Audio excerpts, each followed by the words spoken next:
Hi, magandang araw. Last time, we placed some furnitures and fixtures in our model here. And tinakal natin kung paano ilagay yung mga furnitures dito. Kung anong mga tags na kailangan natin, anong mga folders yung kailangan natin gawin dito. Para maging organized yung ano natin, yung model natin. And now, I think this is ready for producing our construction documents. So, let's jump into layout here. Sa layout na to, meron tayong title block, then meron tayong same as SketchUp, meron din tayong mga layers dito. Yung SketchUp, tinawag yung tags, siguro kasi we're working on 3D models there, and then dito layers kasi we're working on 2D.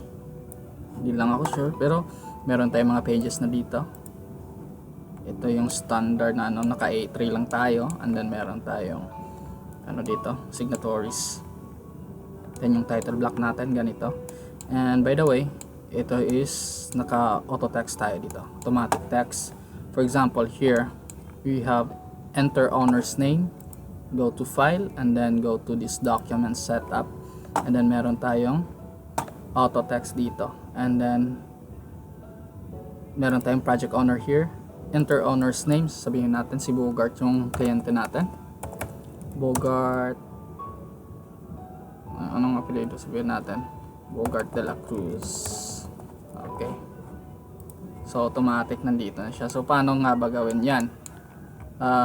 Ito is pag tiningnan natin to, dinouble click natin to, meron tayong project owner name. And to create here, to make that auto text, maglagay tayo ng dito sa file, and then dito sa document setup meron tayong auto text, then let's add custom text, ganito, kagaya nito, and then meron tayong new tag, ganyan lang. And then kunwari itong new tag na to, sabihin natin test 1. Pag naglagay tayo ng text dito here, and then sabihin natin new tag, automatic yan, pagkatapos natin lalagay yung test 1. Kung ano yung in-input natin dito, magre-reflect siya dito. And I think clear yan. So di-delete na natin to and close. So ngayon, we have this layer here, meron tayong title block here and all pages here, dito yan. And then meron din tayong sa first page, ito yung sa first page, ito lang yung makikita sa first page. Okay. So in the first page, kadalasan makikita natin dito is yung site development plan, perspective, and then yung vicinity map, and yung technical description. So maglalagay muna tayo ng perspective dito. So maglalagay muna tayo ng space pala dito for our table of contents. I think ito, okay na din to. Lagyan natin ng kapalan natin here. Yan. Then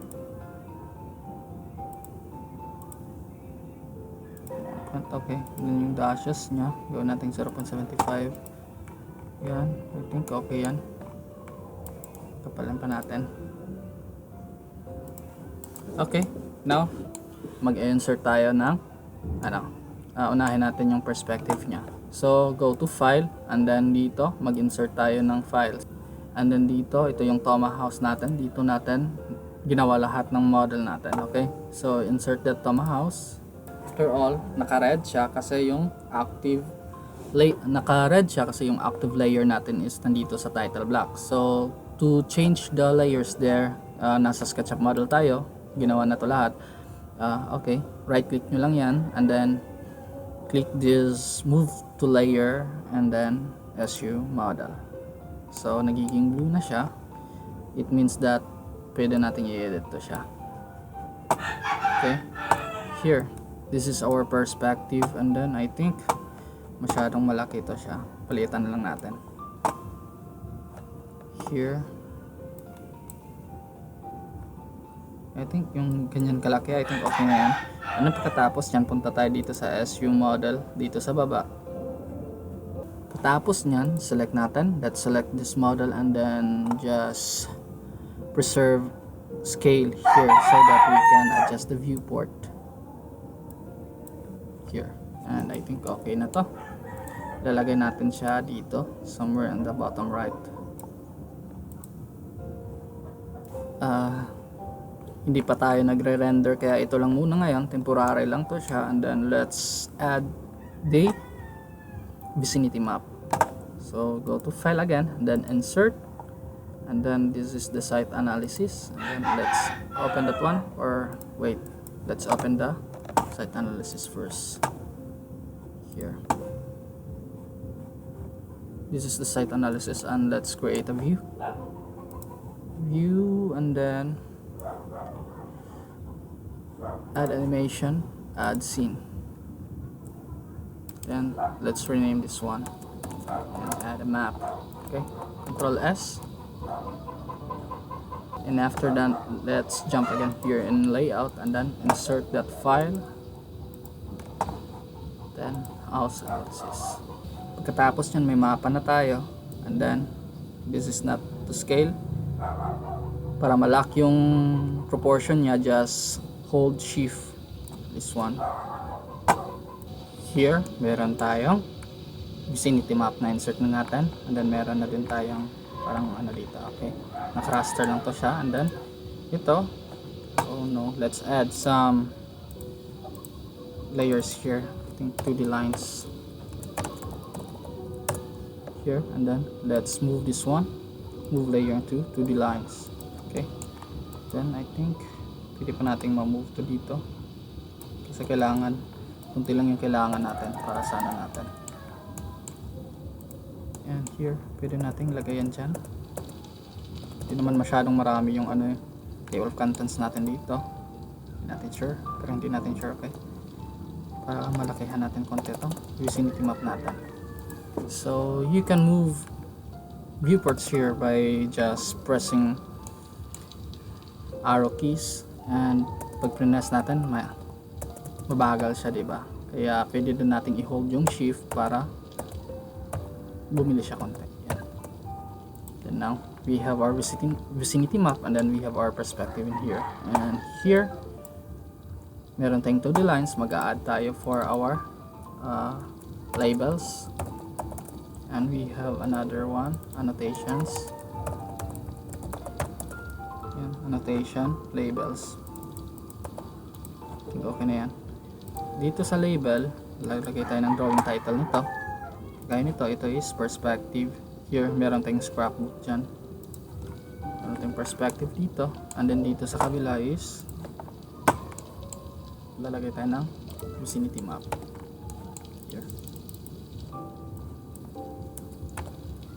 Vicinity map. And I think okay na to siya.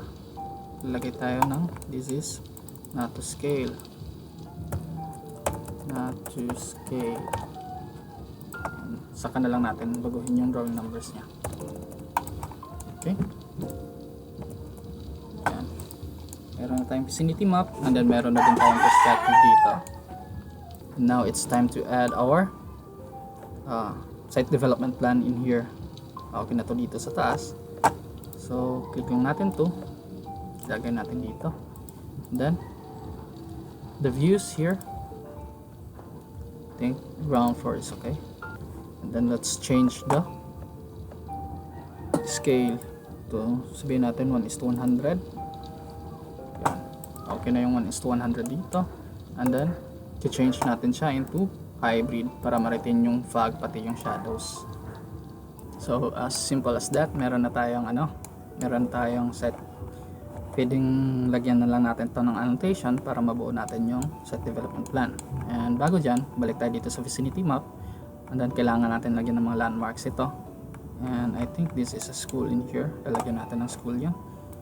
Lalagay tayo ng text. Sabihin natin this is a elementary school. Elementary school. Okay, then we should indicate our site here. And this is, sabihin natin ito yung site natin, this site. And then let's just make this as a group. Right click and then make group, and then siguraduhin natin ito is nasa labels. Okay, nasa label naman yung ano natin. This is the elementary school, and we have here going to the city. Sabihin natin National Highway. Yan. National Highway.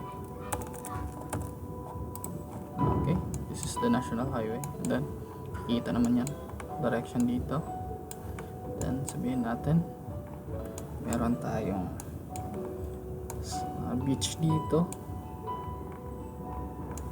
Sabihin natin may marami pa. Kung ano yung mga landmarks na kailangan natin ilagay dito sa ano natin, mapa natin, dapat malagay natin kagaya dito. Sabihin natin, meron tayong, sabihin natin 7-Eleven dyan. 7-Eleven store, convenience store. Okay, 7-Eleven here.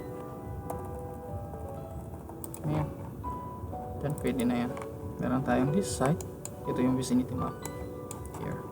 Okay, ginugroup natin to dito para pag minove natin tong view na to, lahat sila nasasama. Kaysa naman kung hindi natin i-group, kailangan pa natin silang iselect lahat bago natin ma-move sila ng sabay-sabay. And this is also to organize our drawings here. So meron tayong perspective, okay na to. And then dito na lang tayo. We will work on this area. This is the site development plan.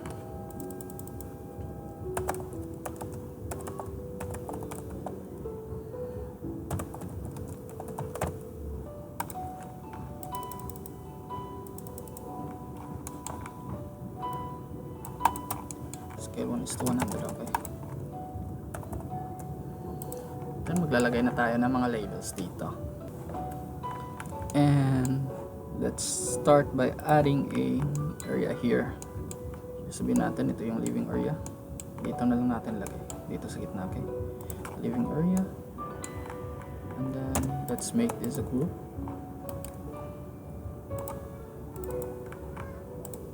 Here, we have that living area. Naka-label yung ano natin. Okay.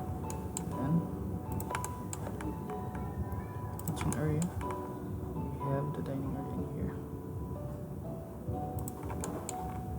Laundry, and then toilet and bath. Ito yung carport. So,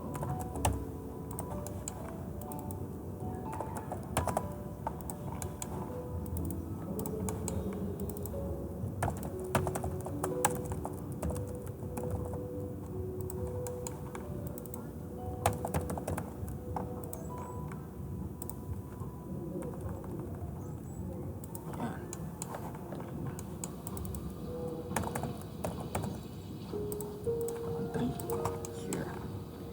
And this is PNB.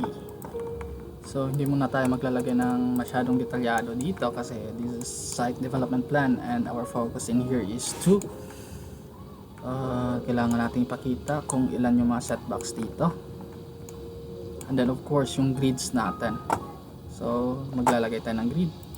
Ito yung grid. Dito muna natin ilagay yung grid natin. And then isa-isahin natin since pareho yung scale nya 1:100, lalagay natin yung A dito.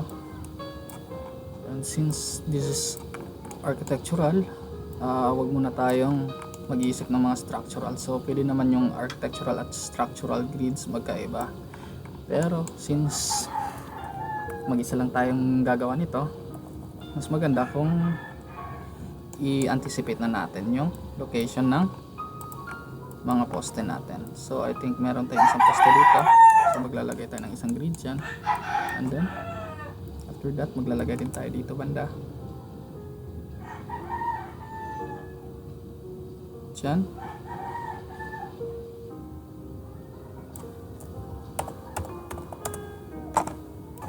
And then dito. Sa pinakadulo. Paano ba to? Okay, divided by 2 para meron din tayong ano dito. Control Z, ganito yan. Lalagay natin to dito And then ipi-place natin dun sa dulo. Meron tayong dimension na 9,500 mm over 2 para maghati siya. So meron tayo dito. And I think pag nag-design na tayo ng poste, ma-adjust tong bintana na to. Ma-adjust tong bintana na to. Hindi kaya mas maganda kasi pag same lang yung distansya ng mga poste. Meron talaga ma-adjust dito. So tingnan lang natin. Huwag muna tayong mag-alala muna dyan. Here. And I think mas maganda kung gandahan natin yung grids natin dito. Tapos nga is ito naman yung ilalagay natin, yung number here. So ito kung lagay natin siya dito sa baba, may poste tayo dito eh.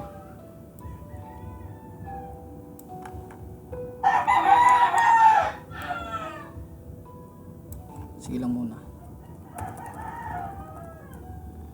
Let's add it there.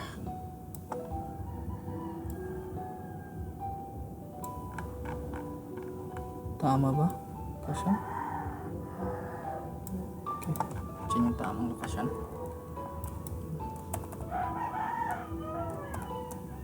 Ganyan. Then ilalagay natin yung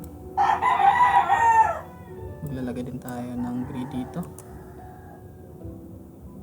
This is 700. Then meron din tayo dito. Okay. Yan dito sa last. Meron din tayo dito. And adjust natin to. Tingin ko dito lang malapit sa bahay. Kung sa bahay lang natin ilalagay yan para hindi masyadong crowded. Okay naman yung grids natin pag ganyan lang. Okay, and then rename natin to.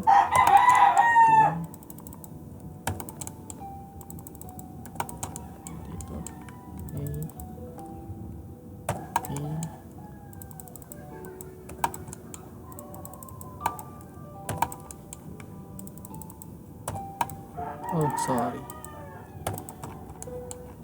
Then, maglalagay tayo ng cutting. Ito, section plane. Wag muna. Wag muna sa ngayon. Here we have the living area. We have the porch. We have the carport here. Dining. Control C. And then, maglalagay tayo ng car. And dito na yan. Meron tayong carport dito. May cars na tayo. Dito mga plants na to. And now let's just add more details for this one. Nasa labels tayo eh. And dito is under labels pa rin. Lalagyan natin to sa bagong ano. Sabihin natin after dito sa SU model, gawa tayo ng scrapbook dyan. From scrapbook.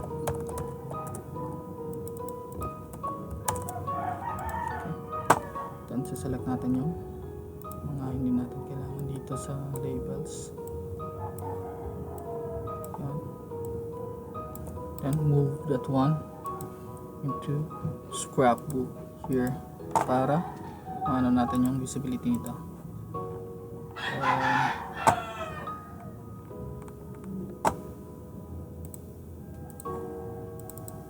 Ito labels lang yan.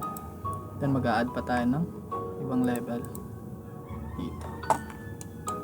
Here, let's add this one or tags and copy the properties of this one. This is the pedestrian gate. Okay, and wala pa tayong detalye na to. Pero kailangan natin ilagay ito dito.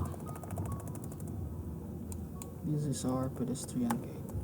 See details. Part meron tayong gate 1 and gate 2 dito. Meron tayong gate 1. Dash 01 here.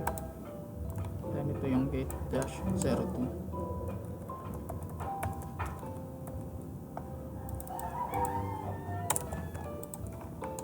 Here.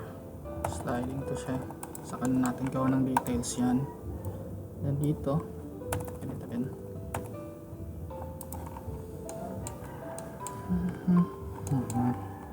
Then meron tayo itong since nasa label pa din to. Okay, 2D lines na naman. Dapat change lang natin to.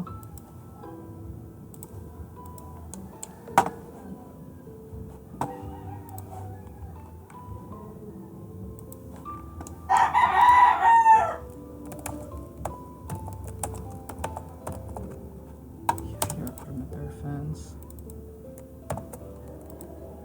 Okay.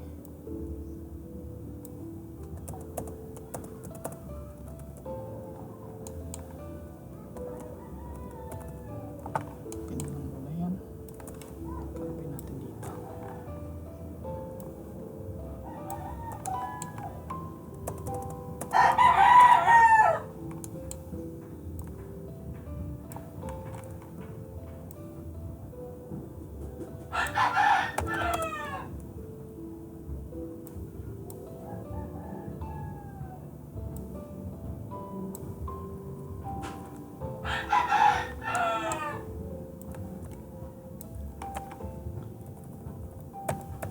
Here, meron na tayong perimeter fence here, and then kailangan natin lagyan itong numero dito for our sabihin natin 1.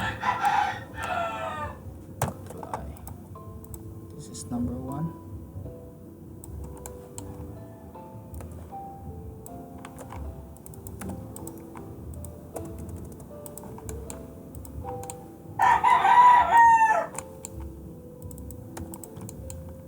Important kasi natin malaman kung anong mga points ng andito sa lupa natin.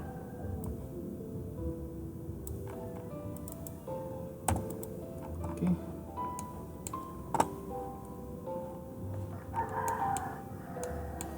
And now let's annotate this one here. Then yung annotations wala tayo. Okay, 8. And then aerial narrow, then yung arrows nya 1 point. I think okay naman yan. So galing dito sa boundary, kukunin natin yung setback nya. Meron tayong 3 meters dito, and then ito yung location nya, yan 700.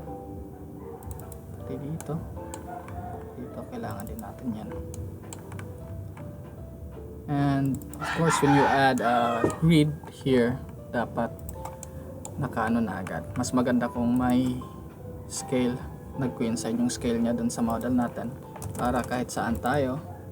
Kasi pag wala to, baka ganito yung mangyayari niyan. Iba yung ano niya, iba yung sukat niya. Kasi ito naka 1:1 tayo sa papel. And kailangan pa nating ilipat to dito into 1:100 yung scale niya dito. Huwag natin gawing auto scale kasi 1:1 yan. So mas maganda para hindi na tayo mag click dito sa may ano, hindi na natin i-click yung auto scale dito banda. Mas maganda kung naka-scale na agad yung grid natin, para hindi na tayo mag-alala kung ano, magda-dimension na lang tayo. Kaya dito kailangan natin pakita dito yung mga setbacks like here. Then dito sa gitna, kita din natin yan. And dito sa dulo. Here.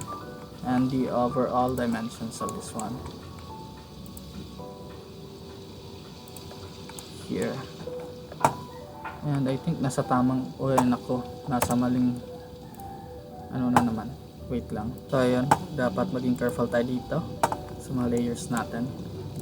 Gaya dito sa site development plan, ibaba natin ng konti yan kasi maglalagay tayo ng dimensions dito sa baba, like here, the length of our carport is very important, then yung distance nito, and dito, of course yung dito hanggang dito lagay na lang din natin. And yung port, I think wala nang problema dito sa kabila kasi same lang din naman yan. And yung gagawin natin dito is maglalagay na tayo ng mga hatches dito.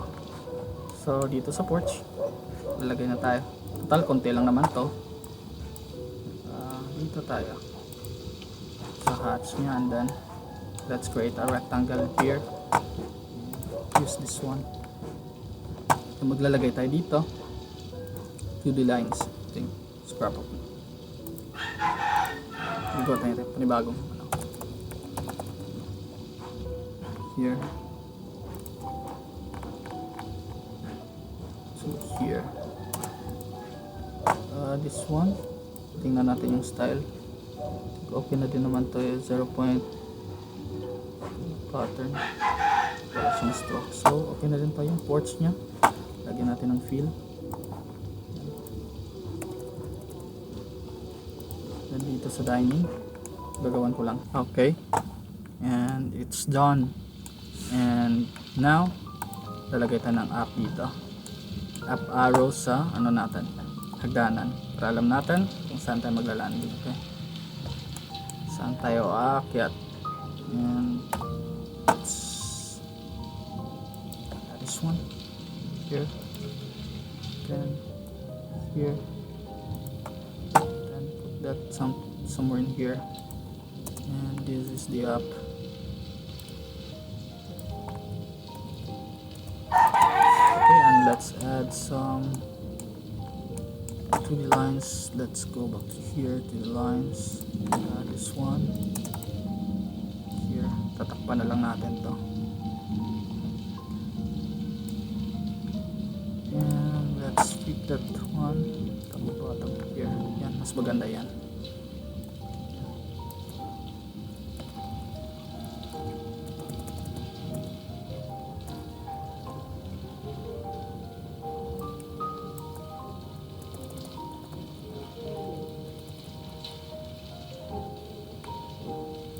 Yung araw natin, baba natin hanggang dito lang.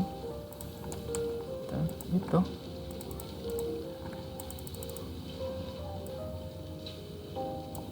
lagyan natin sa dito and dito. I think okay na naman to.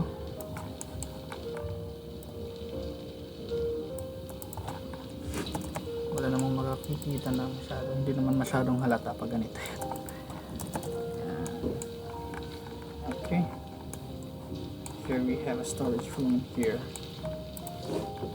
Storage room. Okay. And for utilities, save that one.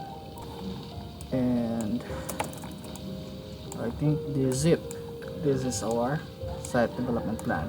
We have our perspective and vicinity maps. So maglalagay na lang tayo dito ng technical description.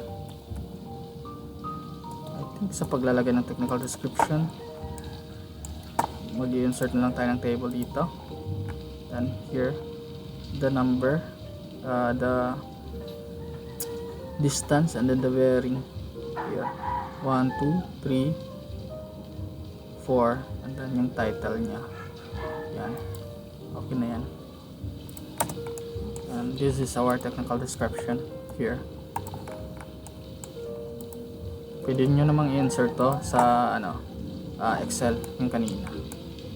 Okay, I think ito lang muna sa ngayon, and maraming salamat.